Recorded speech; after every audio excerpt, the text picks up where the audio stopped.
चुनाव जीतेंगे ये देश के लुटेरे श्री राम के नाम पे देश लूट रहे हैं। देश हिंदुओं को मारते हैं और हिंदुओं को मार के श्री राम के नाम पे मुसलमानों से लड़ाया जाता है। ये इनकी राजनीति है। 59 कार सेवक जला के गुजरात का मुख्यमंत्री बना जय मोदी। 59 हिंदू जलाए और ये हिंदुत्व के ठेकेदार हैं। अरे ये वो पाखंडी है जिनने देश लूट लिया। ये कल भी लुटेरे थे, कल भी हत्यारे थे। महात्मा गांधी के हत्यारे हैं ये। जिस महात्मा गांधी ने तुम्हें आजादी का जीवन दिया है ना, उस महात्मा गांधी के हत्यारे हैं। राम के नाम पे इन हत्यारों के चेहरे इन्होंने छुपा रखे हैं। लेकिन आज देश जागरूक हो चुका है। शेरनी लड़ रही है, हमारी दीदी लड़ रही है और इनका अंत करके मानेंगे। अच्छा, शेरनी जो है जख्मी भी हुई है, आपको पता होगा। कोई दिक्कत नहीं, पूरा बंगाल खड़ा है, वोट का प्रतिशत बता रहा है और दिल्ली की कुर्सी से इस मोदी को ममता दीदी उतारेगी। किसी के बाप में दम नहीं जो रोक ले। इसमें भी मोदी प्रधानमंत्री बन रहे हैं। अरे मोदी तो सब कुछ बन जाते हैं। हाँ। जुमलेबाज जो ठहरा, आज तक सच बोला हो तो बताओ। आज तक देश का प्रधानमंत्री जब सच नहीं बोलता तो किन पे विश्वास करोगे आप? एक नंबर का झूठा। अपनी पत्नी को भी धोखा दे के आया है। अपनी पत्नी का नहीं हुआ, उन्होंने तो कहा अपने गुरु अटल वाजपेयी का नहीं हुआ, उनका अडवाणी का नहीं हुआ, अरे शिवसेना का नहीं। अरे पत्नी की छोड़ो, पत्नी की छोड़ो भाई साहब, पत्नी की छोड़ो, हमने परिवार को पत्नी की छोड़ो।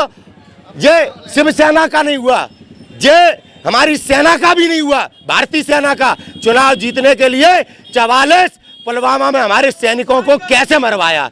देश के अन्नदाता का नहीं हुआ, अन्नदाता का नहीं हुआ।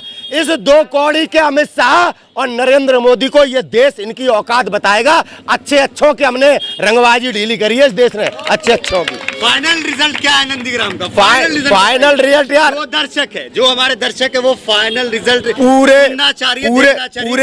पूरे बंगाल में भारतीय जनता पार्टी 10 से 11 सीटें नहीं ले पाएगी।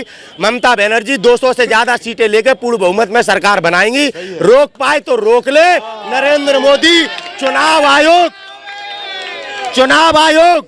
चुनाव आयोग भी रोक ले, उसको भी चैलेंज है। बेईमानी बर्दाश्त नहीं करेंगे। हम राम के देश के नागरिक हैं, कभी भी अत्याचारियों के सामने घुटने नहीं टेकते हैं। अगर चुनाव आयोग ने लोकतंत्र या संविधान को किसी भी प्रकार से चोट पहुंचाने की कोशिश की, क्योंकि बिका हुआ चुनाव आयोग विश्वसनीय नहीं है। मुकुल रॉय जैसे 2 कौड़ी के नेता चुनाव आयोग को फोन करके धमका देते हैं। ये औकात है चुनाव आयोग की।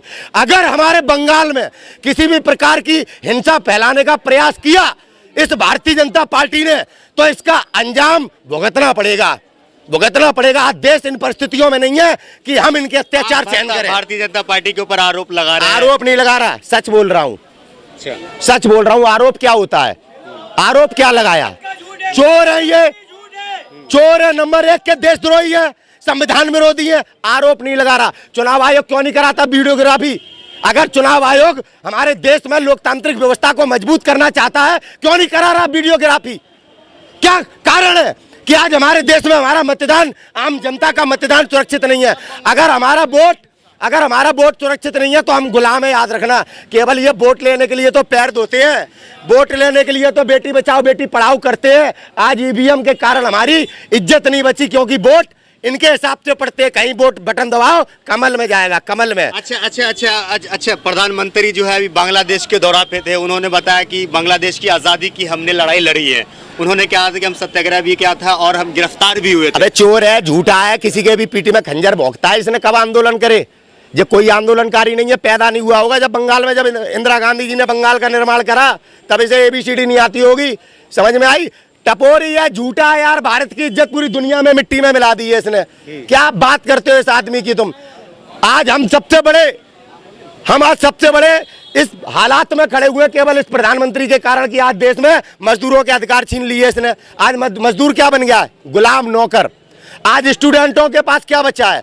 आज आप देखो लोगों से नौकरियां छीन रहा है, जो सरकारी कर्मचारी हैं, देश बेच रहा है। यार इस जुमलेबाज की बातों में अगर देश आएगा तो आगे आने वाले दिन बड़े संकट में है और कुछ भी हो सकता है। विरोध नहीं कर रहे, विकास भी मिल जाए। हम विरोध नहीं कर रहे। हमारे देश का प्रधानमंत्री झूठा, जुमलेबाज, निकम्मा आदमी है, तो हम सच बोल रहे हैं। अगर सच बोलना आलोचना है तो हम आलोचना करते रहेंगे। हम राम के देश के नागरिक हैं। हमारे देश में राजा हरिश्चंद्र सत्यवादी कहे जाते थे। हम सत्य बोल रहे हैं। प्रधानमंत्री चोर है, प्रधानमंत्री लुटेरा है, प्रधानमंत्री झूठा है। इसे मैं प्रधानमंत्री नहीं मानता। क्यों? मैं नहीं मानता, मेरा देश है, मैं आजाद हूं। नहीं मानता, झूठा प्रधानमंत्री होगा मेरे भारत का, चोर होगा मेरे भारत का प्रधानमंत्री।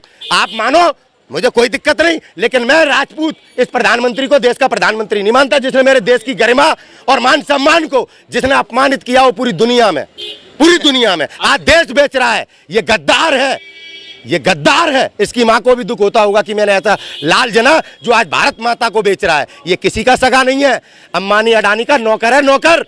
दुर्भाग्य देश का प्रधानमंत्री है ये 2 कौड़ी का आदमी। तो मतलब फाइनल रिजल्ट आपने बता दिया नंदीग्राम का? फाइनल रिजल्ट नंदीग्राम का नहीं, देश का बता रहा हूँ। हो सकता है 2024 से पहले इसकी दाढ़ी पकड़ के कुर्सी से उतार दें हम लोग। ये देश अब इसके अत्याचारों से पता है किस परिस्थिति में आ गया है कि अब देश के नागरिक को घर से निकलना पड़ेगा, क्योंकि आज साबित हो चुका है कि ये लुटेरा है, भारत विरोधी है, जो आज देश की सत्ता पे तुमने धर्म के नाम पे बेवकूफ बन के बैठाल दिया। ये लुटेरा है। चलिए, बहुत बहुत शुक्रिया। पकड़ना इसको।